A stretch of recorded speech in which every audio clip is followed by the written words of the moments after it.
बेमौसम बारिश की मार से किसान बेहाल हैं। हरियाणा में करीब 17 लाख एकड़ फसल बारिश की भेंट चढ़ गई है। ऐसे में किसानों की सरकार से गुहार है कि उनकी फसलों की जल्द से जल्द गिरदावरी कर मुआवजा दिया जाए। तो वहीं सरकार का भी कहना है कि अप्रैल में फसलों की पूरी गिरदावरी कर मई में मुआवजा दिया जाएगा।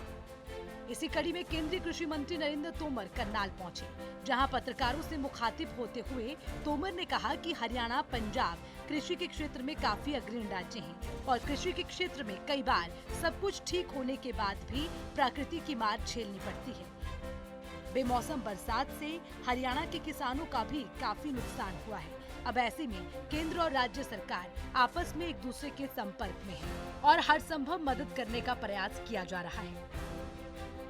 हरियाणा और पंजाब खेती के क्षेत्र में अग्रणी राज्य हैं।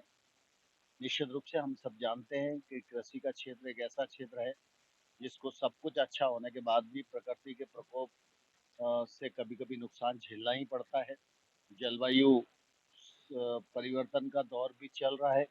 बेमौसम बरसात की वजह से निश्चित रूप से हरियाणा के किसानों का काफ़ी नुकसान हुआ है, क्योंकि राज्य सरकार ने उसका संज्ञान लिया है।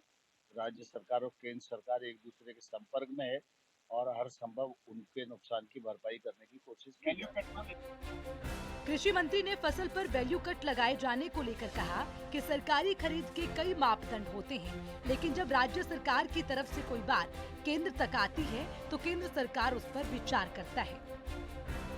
वो दरअसल क्या है कि जब सरकारी खरीद होती है तो उसमें कई बार मानदंड हैं, लेकिन जो बात आती है राज्य की तरफ से तो केंद्र उस पर विचार करता है। काबिले गौर है कि पिछले दिनों हरियाणा सरकार ने फैसला लिया था कि लस्टर लॉस का कट हरियाणा सरकार वहन करेगी, जिससे किसानों को राहत की सांस मिली। अब बस उन्हें सरकार से उम्मीद है कि जल्द से जल्द फसलों की गिरदावरी कर उनकी खराब फसलों का मुआवजा मिल सके। करनाल से सूर्य समाचार के लिए हिमांशु नारंग की रिपोर्ट।